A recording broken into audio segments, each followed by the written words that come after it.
কতটুকু এই অভ্যুত্থানকে সমর্থন করেছিল। আমরা দেখেছি এই বাংলাদেশ থেকে শেখ হাসিনা পালিয়ে যাওয়ার পরে কাদের মন সবচেয়ে বেশি খারাপ হয়েছে।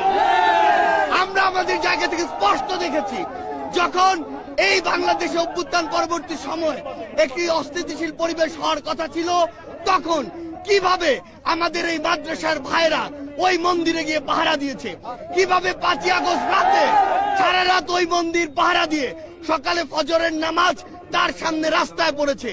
সেখানে এই সহানুভূতিকে কেউ যদি প্রশ্রয় হিসেবে দেখে, আমরা স্পষ্ট করে বলে দিতে চাই, শুধু অন্তর্বর্তীকালীন সরকার নয়, বৈষম্য বিরোধী ছাত্র আন্দোলন নয়, জাতীয় নাগরিক কমিটি নয়, পুরো বাংলাদেশ একসাথে এ সকল উগ্রপন্থীদেরকে প্রতিহত করবে।